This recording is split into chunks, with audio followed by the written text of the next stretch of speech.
Bueno, buenas tardes.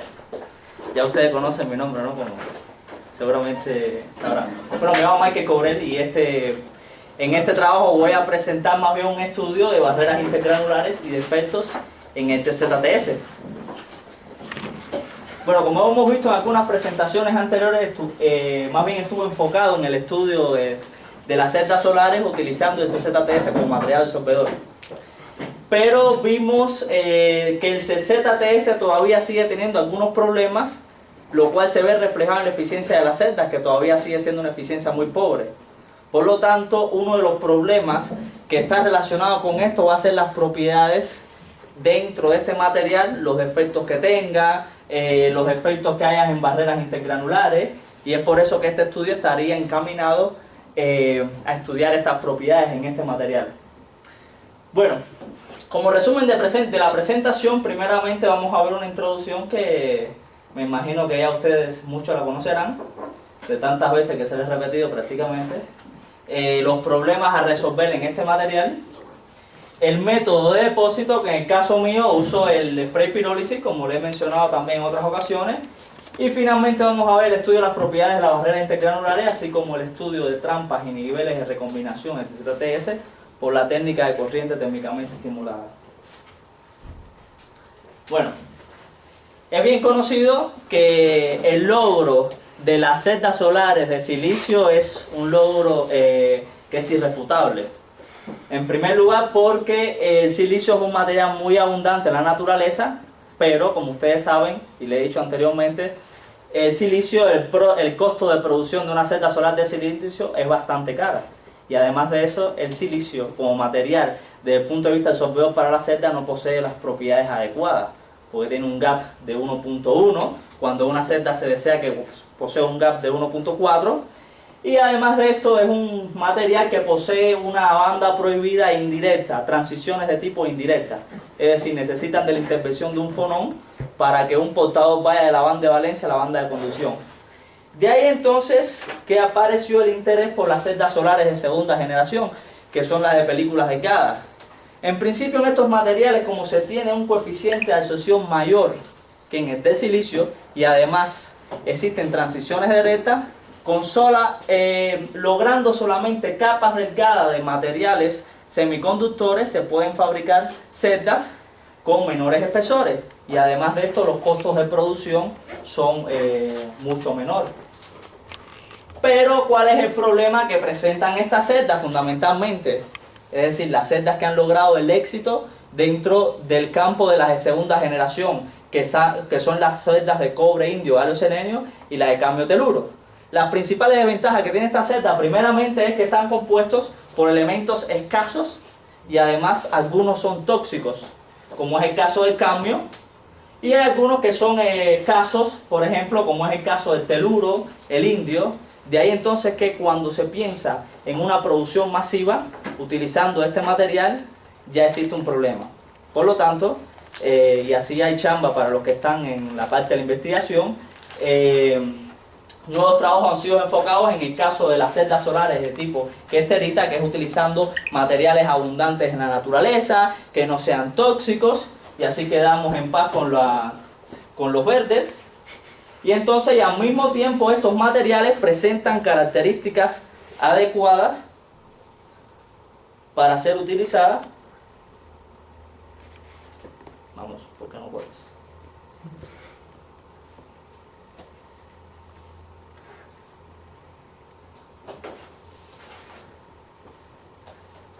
Hay un problema técnico aquí.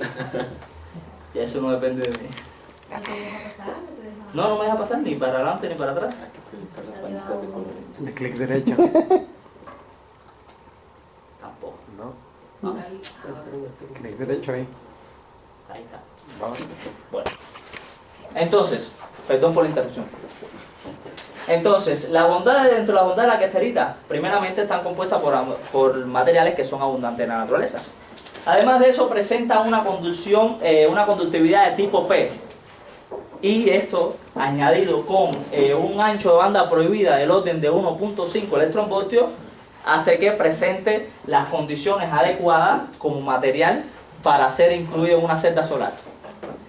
Pero Si esto fuera así, fuera una maravilla. Es decir, si bastara solamente con que tuviera un ancho de banda prohibida adecuado, un coeficiente de absorción alto y además conductividad tipo P para obtener una celda solar eficiente, eso sería lo perfecto.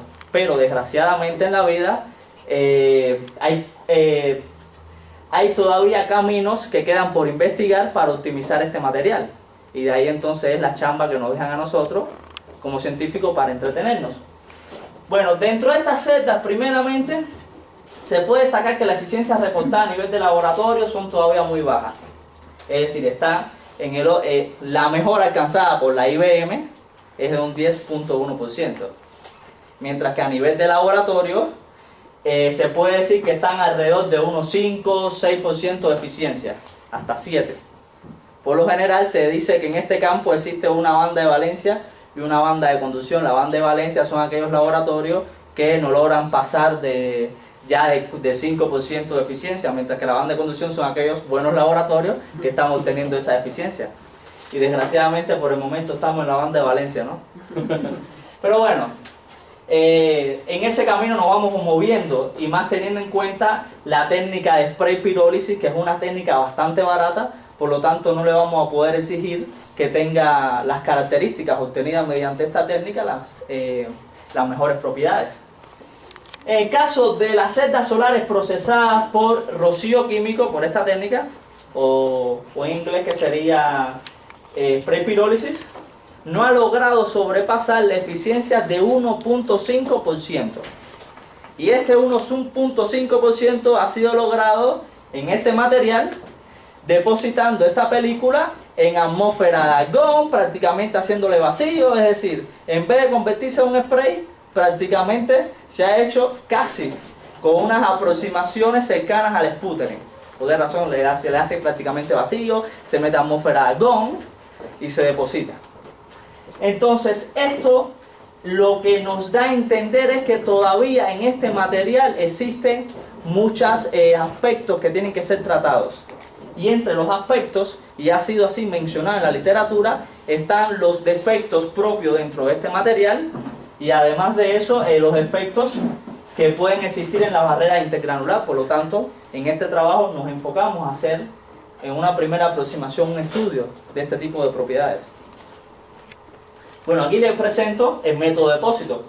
Como ustedes pueden ver, el método de spray pirólisis, como les he explicado también en otra ocasión, consiste en una película que se pone en un horno a cierta temperatura, el cual es controlado por este controlador mediante unas lámparas, que lo que hace es que en la medida que esa temperatura se va acercando a la óptima no, a la que se desea, las lámparas comiencen a encender y apagar de forma tal que se mantenga esa temperatura deseada. Al mismo tiempo se puede controlar el flujo del líquido y también el flujo del aire. Es decir, esas son condiciones de depósito que evidentemente necesitan ser estudiadas, porque un punto de partida, unas condiciones de las cuales tú partas, no significa que sean las óptimas para obtener las mejores características desde el punto de vista eléctricas y ópticas. Bueno, y aquí les presento algunas de las condiciones en las cuales se han obtenido las mejores películas, que es creciendo a 10 psi, a 5 mililitros por minuto, 30 centímetros, y bueno, un rango de temperaturas de 340 a 450, y utilizando las sales de sus correspondientes precursores de cobre, zinc, estaño y azufre. Y aquí en esta figura se representa como resultado una imagen de SEM de esas películas obtenidas. Y ahí podemos ver que en principio tiende a ser una compacta, pero como característica general de esta técnica no se obtienen películas muy rugosas. Y lo vemos por estos cúmulos que aparecen en esa superficie. Esto es algo muy característico en esta técnica, independientemente del material que se esté depositando. Por lo tanto, ¿por qué es necesario realizar un estudio de las propiedades intergranulares? Primeramente, este material tiene defectos. Es bien conocido que un semiconductor puede ser clasificado desde su estructura en monocristalino, policristalino, o algunos tienden a ser prácticamente amorfos. Aquellos que son policristalinos se caracterizan por tener policristal, como lo dice el nombre, En esos policristales, por lo general existen difusión de los átomos que los constituyen a la barrera intergranular. Y en esa difusión se crean estados. Esos estados evidentemente van a estar afectados, es decir, esos estados van a jugar un papel cuando tengamos la celda. ¿Por qué? Porque son estados que permiten la absorción de fotones y por lo tanto son pérdidas que voy a tener. Pero al mismo tiempo esos estados juegan un papel como centros de trampas o recombinación. Bueno, fue demostrado que en el caso de un material policristalino la densidad de corriente depende de la energía de la barrera y al mismo tiempo de un voltaje de caída entre los extremos de un grano. Si ese voltaje de caída, es decir, cuando se le aplica un voltaje para medir corriente, ese voltaje se traduce como una caída de potencial en los diferentes granos. Si esa caída de potencial, por lo general, es mucho más pequeña de KT, se puede tomar esta aproximación. De ahí entonces que, teniendo en cuenta el voltaje aplicado y las condiciones geométricas de la película, es decir, de los contactos, se puede llegar a una relación entre la conductividad y la temperatura, la cual está dado por esta relación, que la corriente por la temperatura de un medio va a ser proporcional a una exponencial que depende de la energía promedio de esa barrera, una barrera que se opone al transporte de los portadores, y depende también de la temperatura. Es decir, por lo general en un material semiconductor con el aumento de la temperatura la conductividad aumenta. Y esto es una característica fundamental que diferencia un semiconductor de un metal, porque en un metal la conductividad disminuye con el aumento de la temperatura. Por lo tanto, de esta expresión, teniendo en cuenta un comportamiento de la corriente con la temperatura, yo puedo obtener la información de esa energía del grano. Y por otras expresiones que han sido reportadas, yo puedo obtener la longitud de Debye, que significa cuánta zona empobrecida tengo dentro del grano. Es decir, esa zona que contribuyó a los portadores dentro de ese grano. Y evidentemente está contribuyendo a la barrera. Y bueno, también puedo tener información de la densidad de trampas dentro de esa barrera. Y aquí se pone una IT característica de dos muestras, crecida bajo diferentes condiciones. Primeramente, esto es 1 sobre KT. ¿Qué significa? Que cuando 1 sobre KT sea mayor es porque estamos hablando de menores temperaturas. En el caso de este rango, estamos hablando de temperaturas entre el helio y el nitrógeno líquido. Vemos que el aporte a la conducción es prácticamente pequeña. Y si existe un aporte, es producto a que existen portadores que, aunque no tengan la energía suficiente para sobrepasar esa barrera, son capaces de tunelar a través de esa barrera. Es por eso que esta parte se caracteriza por un proceso de tunelaje, mientras que para energías mucho mayores, el portador tiene energía suficiente para sobrepasar esa barrera. De ahí entonces que si ven la característica del logaritmo de la corriente por la temperatura de un medio entre 1 sobre KT, tiene una relación lineal como se muestra en esa figura. Y de ahí se puede calcular la energía de la barrera. Estudios posteriores que se realizaron demostraron que existe una relación entre la intensidad con que se ilumina la muestra y la energía de la barrera. Es decir, con el aumento de la intensidad, esa energía de la barrera tiende a disminuir, lo cual está dado porque el aumento de la intensidad crea pares electrón huecos. Esos pares electrón huecos contribuyen a llenar esos estados.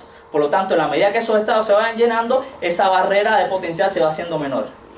Y como resultado interesante de aquí se obtuvo que esas curvas van a cortar para una intensidad menor de 100 miliwatts por centímetro cuadrado, que es la intensidad a la cual trabaja una celda solar. Es decir, en principio, este material bajo las condiciones de un sol, en la cual trabaja una celda, se obtiene que esa energía de la barrera es prácticamente despreciable. Y eso es algo positivo. Bueno, también se realizó un estudio de cómo afectan diferentes condiciones de crecimiento, de tratamiento térmico a la energía de esa barrera. Según recordarán en el trabajo anterior, les mostré que existe una relación directa entre la fase secundaria y la relación de composición, cobre sin estaño y sin estaño. Es por eso que aquí se hace un estudio de energía de la barrera y al mismo tiempo se tiene en cuenta la relación cobre sin estaño y sin estaño. Algo muy interesante para destacar. Vemos que en la medida que esa relación cobre sin estaño y sin estaño se aproxima a la óptima, la energía de las barreras es mayor. Mientras que cuando esa relación está más cerca de la estereométrica es menor. Lo cual está dado que en el caso estereométrico hay otras fases secundarias que están contribuyendo, por lo cual la conductividad va a ser mayor. Y también, bueno, si hacemos una mirada más detallada a esta tabla, vamos a observar que la energía de la barrera depende de las condiciones de crecimiento. Es decir, si hago diferentes condiciones de crecimiento o tratamiento, voy a tener diferentes energías de barrera.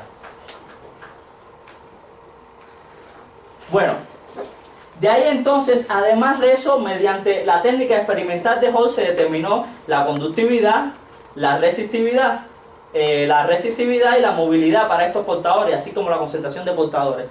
Y cuando se comparan estos resultados con los obtenidos mediante la teoría de la corriente temperatura, se observa que la concentración de portadores está dando por el orden, mientras que en el caso de la resistividad existe una tendencia aproximada, es decir, una tendencia bastante similar. Y como resultado importante, si se hace una comparación entre el resultado obtenido por Hall y lo que predice el experimento de IT, podemos ver que en el caso de Hall, esta conductividad, la relación entre las conductividades es mayor que en el caso del IT, lo cual nos da la idea de que en el mecanismo de transporte fundamental en este material es por dispersión dentro de los granos, lo cual está influenciado también por la dispersión por las fronteras de grano. Es decir, si el IT hubiese dado un valor mayor que en el caso de la relación de Hall, ahí entonces sería fundamentalmente el mecanismo de transporte a la relación que existe de la frontera de grano, es decir, un mecanismo de transporte por frontera de granos, de dispersión, perdón. Entonces, de esa forma se hizo un estudio. En este estudio anterior se demostró que en la medida que la película estaba más próxima a las condiciones óptimas, la energía de la barrera es mayor. Eso es algo positivo e importante, que aunque pudiera parecer contradictorio, nos está dando la idea de que en la medida que las energías son mayores, tengo menos fases secundarias presentes. Y también, bueno, por último se realizó un estudio de las trampas y centros de recombinación en este material. Existen muchas técnicas para hacer ese estudio. En este caso estoy refiriendo a esos defectos o trampas o centros de recombinación pueden estar dados por defectos dentro del volumen del material o también por fronteras intergranulares. En principio, la teoría según este experimento se basa por la técnica de corriente térmicamente estimulada. En esta técnica, como bien lo indica la palabra, es necesario estimular a los portadores para que los mismos te puedan dar la información de los niveles de trampa que existen. Por lo cual es una técnica muy tediosa. Primeramente tienes que aumentar la temperatura para facilitar que esos portadores salgan de las trampas. Después enfrías con nitrógeno líquido para asegurar que esos portadores se recombinen y llenen esas trampas. Y puede ser que el material sea muy resistivo, por lo tanto es necesario, además de eso, aplicarle una intensidad de luz durante un tiempo para propiciar que se creen pares de electrón hueco, los mismos recombinen y llenen los estados que faltan. Evidentemente estas condiciones en un estudio más profundo requieren ser optimizadas, es decir, cuál es la intensidad de la luz, cuál es el tiempo que hay que darle, después el tiempo de reposo. Y en principio hay una relación, ya después que se logra llenar las trampas, es necesario aumentar la temperatura de forma que sea lo más despacio que se mantengan las condiciones de equilibrio termodinámico, para lo cual la velocidad de calentamiento debe ser una velocidad pequeña, que sería la V. Y existe una relación en la cual se muestra en esta primera expresión en que con el aumento de la temperatura esos centros van abandonando sus trampas de tal forma que mediante estas expresiones se pueden obtener la información de qué es lo que realmente de cuáles son los parámetros de esos centros.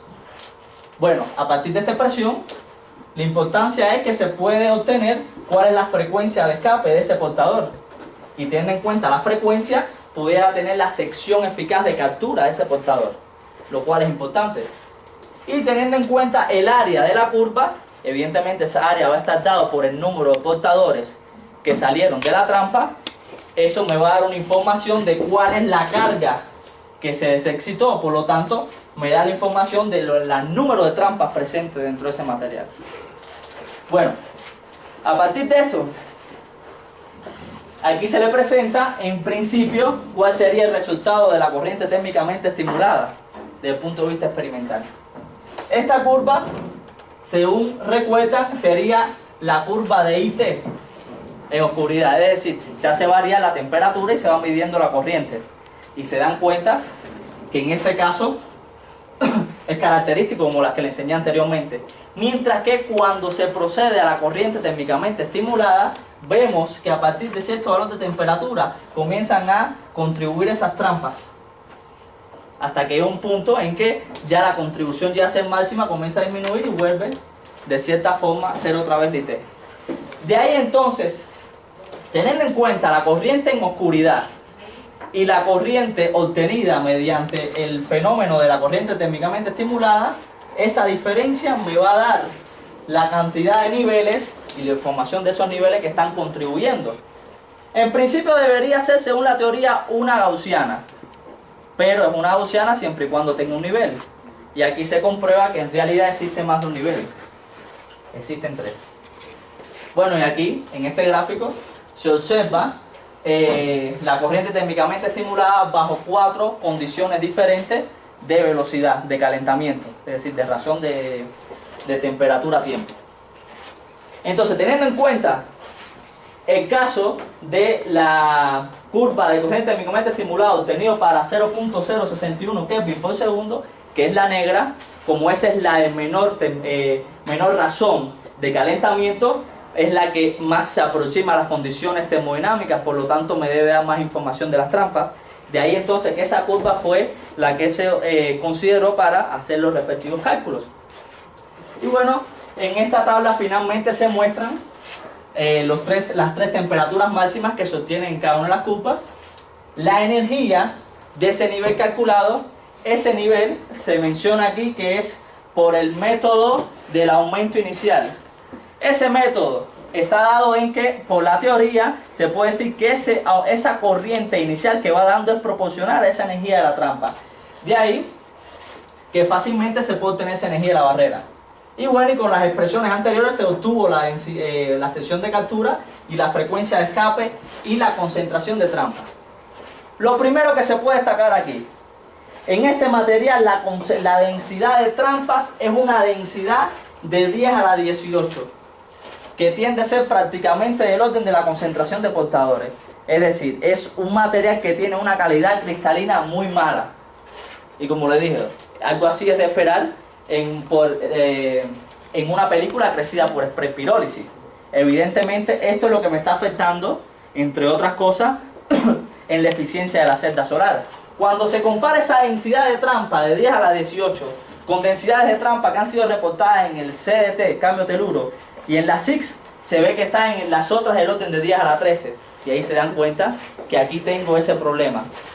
Y mientras que unos cálculos demostraron que el primer nivel, si la sección de escape es mayor, es decir, si la probabilidad de escape en realidad es mayor que la probabilidad de captura, se va a comportar como un centro de trampa. Pero si ocurre lo contrario, como un centro de recombinación. Por lo tanto, ahí vemos que tenemos 2 centros de recombinación y uno de trampa. Es decir, el material tiene pésimas características para una celda y evidentemente es necesario mejorar estas características. Y bueno, las conclusiones. Como dice